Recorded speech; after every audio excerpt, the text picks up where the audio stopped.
Hi guys, welcome back to my channel and this video where we're going to talk about my no-buy, what I learned, and whether I will do one ever again. So if that sounds like fun to you, then just keep on watching.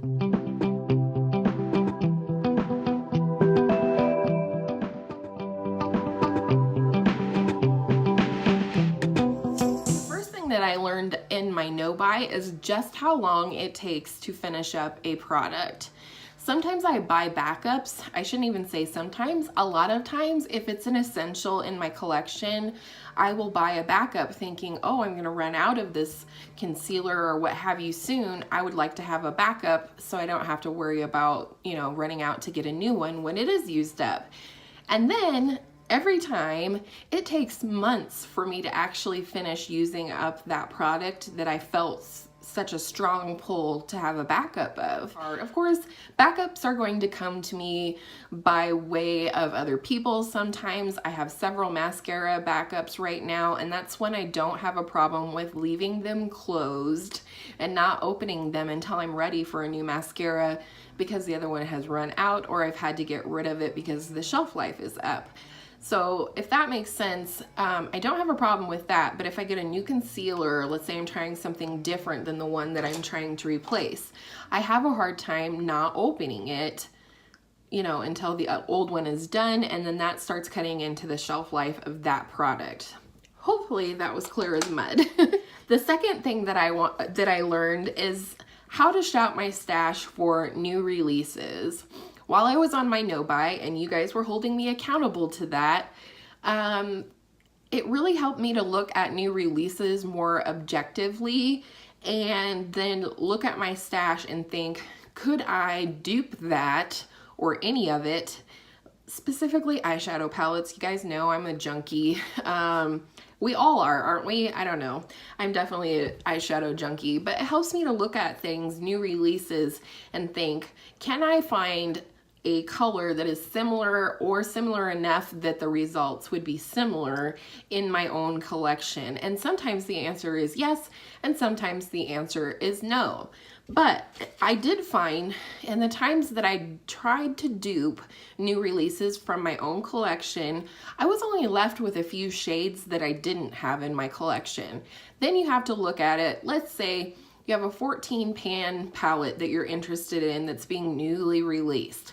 If I can dupe 10 of those shades, leaving 4 that I cannot dupe in my collection, is the $42 or whatever the cost of the palette is worth the 4 shades that you're actually going to be using out of it, if that makes sense?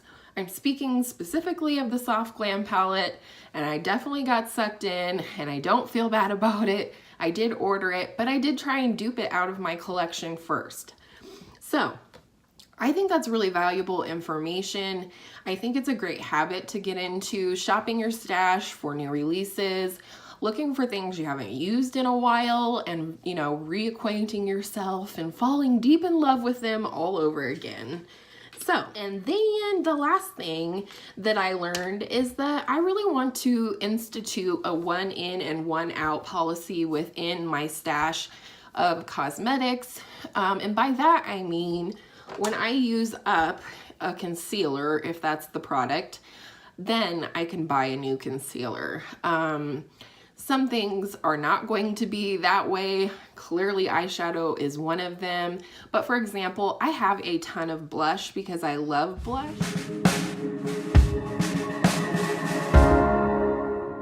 But I don't need any more blush. I have all of the color range of blush that I could want. I have plum, I have pink, I have rose, I have more of a nude or orange or coral. I mean, I have blushes for days. And so I've told myself that I'm going to institute this one in, one out policy so that I'm not getting a bunch of things in my collection that are going to end up going bad, which is the ultimate sad thing to me, is that having a collection of makeup, I don't want to throw stuff away because it's going bad. I want to use my makeup. So that's that. And also, I found a new channel on YouTube here that I absolutely love. And her name is a Beauty Guru Made Me Do It. And I will link her channel down below, as well as the video that I'm talking about. And she was talking about in her video how she's going to start rewarding herself or wait to purchase certain things until she pans other things. And I think that that's a really great idea. Like, I have 3 or 4 piece packages, you know, with just a little bit left in them of eye cream. So what I want to do is, once I've completely used up, or I'm about to use up the last one, then I will reward myself with a new eye cream because I've finished up all of my other ones. And that's what I want to start doing more within my own stash. So yeah. Also, I'm messing with this, and this concealer is like falling apart, but you know, it is what it is. So I hope you guys enjoyed this video. I did enjoy my no-buy. I did break it a teensy little bit. I bought a lip gloss, and also like I said, I ordered the Soft Glam palette, but my no-buy ends tomorrow, and the palette is expected to be here tomorrow as well. So I did buy it, but I don't have it. Does that count? Anyhow, I don't know if I'll be doing a no-buy again. Maybe it'll be good for me closer to the holidays to go on a no-buy so that I can focus on shopping for other people, or maybe I won't. I do know that I will continue to keep myself on a low buy, and that's why I wanted to institute the 1 in and 1 out with certain categories of makeup, as well as reward myself for panning an entire category of makeup or skincare, you know, for example, eye cream.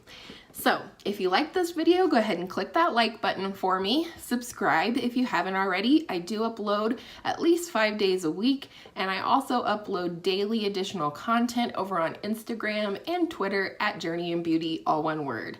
Until next time, bye.